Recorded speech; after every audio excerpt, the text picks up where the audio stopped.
You've had some great success, but you've had some struggles, man. You lived in the back of a pickup. I did. I had done Star Trek and a divorce and children and houses, and then I was broke. So I went to the East Coast in a truck with a camper on the back of the pickup truck, and I'd live in that while I did summer stock. I traveled with my dog and me around the country for 3 years. And this was after Star Trek. Yeah.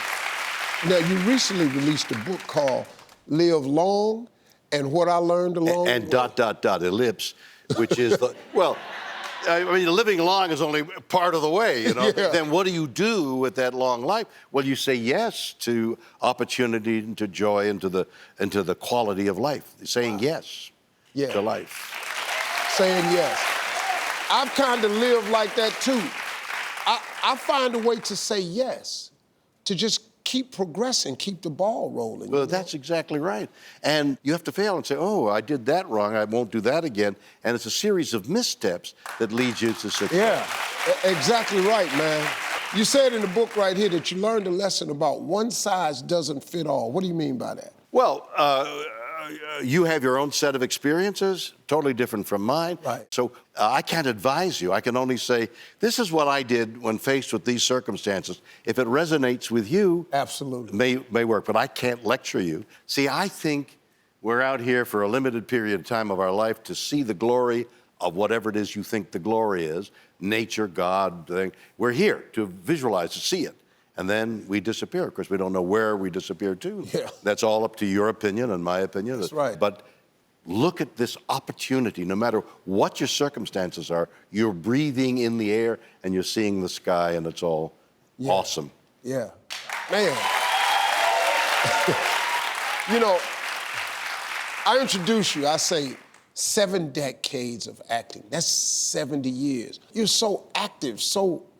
What do you do for I've got fun, the book. man? I've got a Christmas album called Shatner Claus. And I it's got funny. that too, yeah.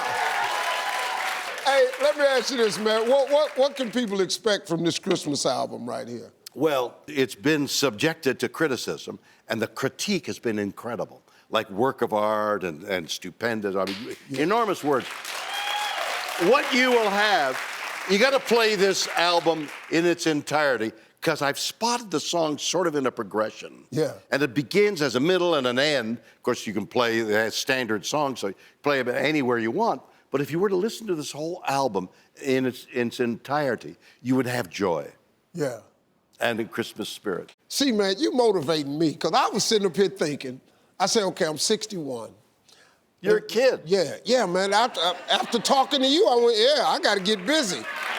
I got to pick up the pace. I'm messing around. I'm sitting up here thinking about, man, I should retire. But retire to and what? do what? Exactly. This is the most fun I've ever had. That's the same with me. Who could be having more fun than sitting here? These people are applauding, they're enjoying what we say. They're not booing, and they're not hissing, and they're definitely not saying, get off, like we've both heard. So here we are in the midst of this joy. How are you going to retire to? I like it, man. Well, guess what?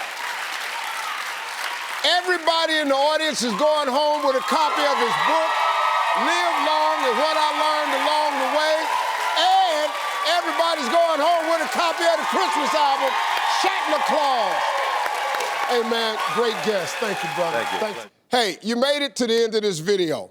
I got a lot more that you're gonna enjoy, so just click to watch the next one.